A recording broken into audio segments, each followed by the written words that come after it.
You wake up in the dark. Your wife is asleep beside you. Your sword is by the bed. For 1 second, you are not sure if you are home or back in the battle. So you stand up. You reach for steel. You start fighting. But nobody is attacking you. No soldier, no assassin, no demon. Just shadows on the wall. To everyone else, you look insane. But inside your head, the war has not ended. The room is not a room anymore. The bed is not a bed. The shadows are moving like men. And your body is doing the one thing it learned to do before your mind even has time to think. Survive. That is the mistake people make with medieval knights. They ask, did war make them crazy? But the better question is darker. What happens when war destroys the story that made your life make sense? Because for a medieval knight, war did not only threaten the body, it threatened 4 things at once: your body, your honor, your soul, and your place at home. Break 1 and you were wounded. Break all 4, and the world holding your mind together could start to collapse. This is not just a story about men being scared after battle. It is about men returning from war and realizing the war had followed them into their sleep, their faith, their shame, and their idea of who they were supposed to be. You probably imagine a knight as a warrior in shining armor, a man on horseback, a sword, a banner, a castle. But that is the clean version, the version painted after the blood dries.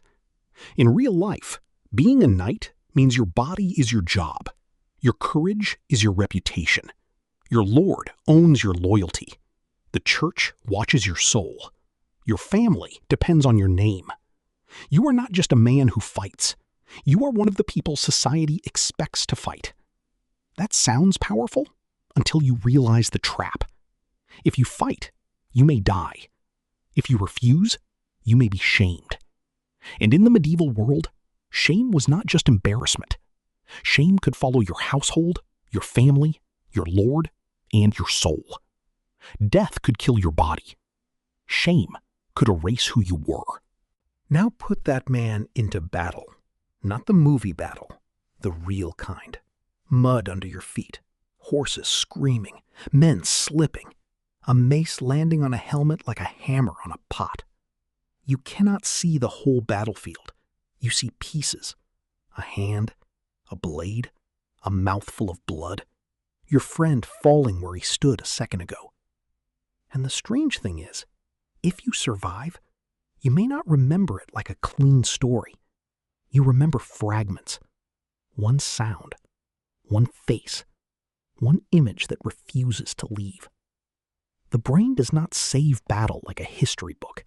It saves it like broken glass, a flash of metal, a scream, a body in the mud, a moment you keep seeing long after everyone else has stopped talking about the war. And then comes the part we ignore. You come home. The armor comes off.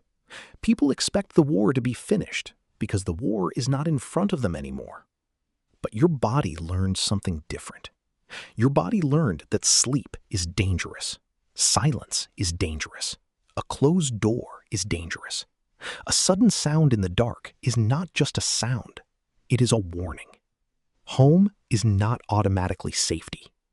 The battlefield may be miles away, but your nervous system does not care about miles. It remembers what happened when you relaxed. It remembers what happened when you looked away.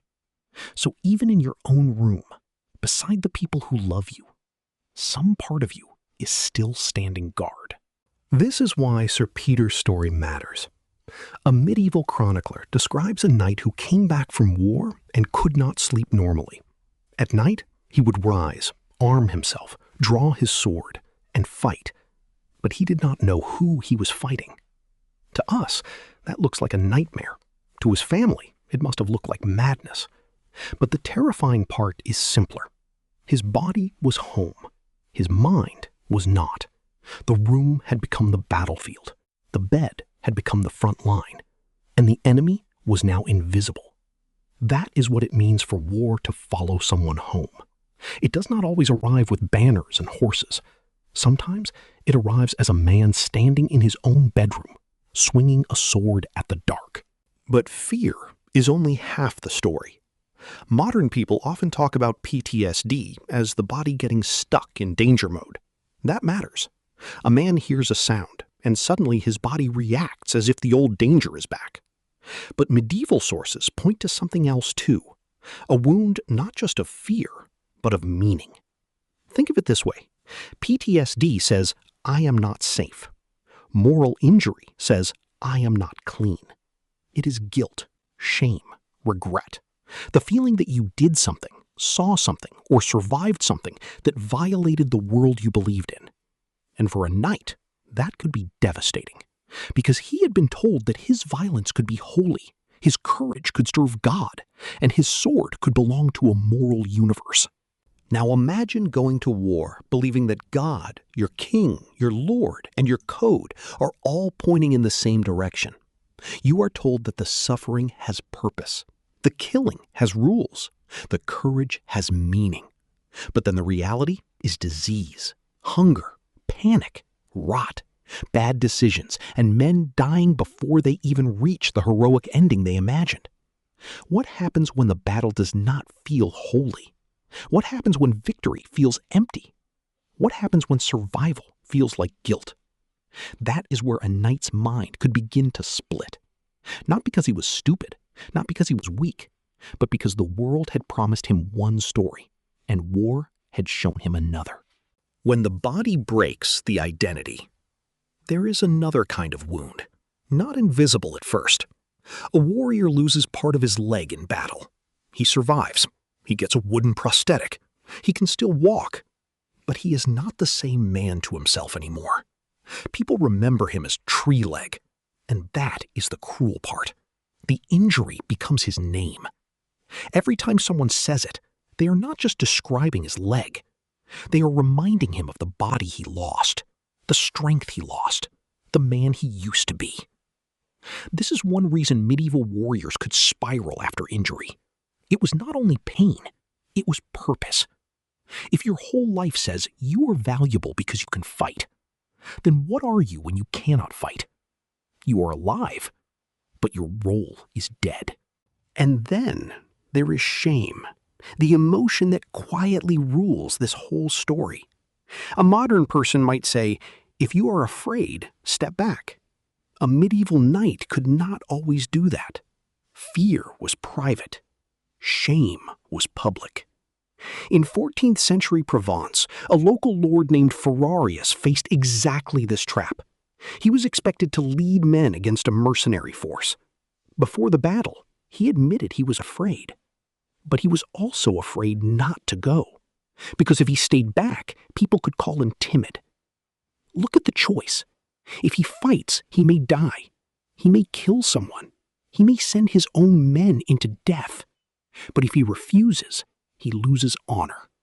And in his world, honor is not decoration. Honor is social oxygen. Without it, you cannot breathe as the man you are supposed to be. According to the testimony, something strange happens. His horses go lame. He cannot ride forward. His men charge ahead without him and are ambushed. He survives, but not because he found courage. He survives because the decision is taken away from him. And that is a strange kind of relief. He does not have to kill. He does not have to die. He does not have to openly refuse. His honor survives. His soul survives. But his men do not. And that is exactly the kind of situation that can haunt a person. When being saved doesn't feel simple. When survival feels like mercy and guilt at the same time. When you are alive because you did not go where others died. This is where the medieval world becomes more interesting than the stereotype. They did not have modern therapy. They did not have brain scans. They did not have the word trauma in the way we use it. But they did have something else: confession, penance, public witness, saints, and community. In simple terms, they built spaces where a person could say, "This happened. I was afraid. I survived. I do not know what that means." And the community had a way to hear it. Not perfectly, not scientifically, but seriously. That matters because moral wounds are not healed only by telling someone, "You are safe now." Sometimes the deeper need is, can I still belong? Can I still be forgiven? Can I still be useful? Can I still be me? So return to the knight in the bedroom. He is not just swinging at shadows. He is trapped between two worlds. In one world, the war is over. In the other, he is still a knight in danger, still proving courage, still trying to survive. Calling that insanity is too small. Fear followed him home. Shame followed him home. The code followed him home. God followed him home. The war followed him home. Because everything that made him a knight had been tied to violence. The sword by the bed is not only a weapon, it is a memory. The armor is not only armor, it is an identity.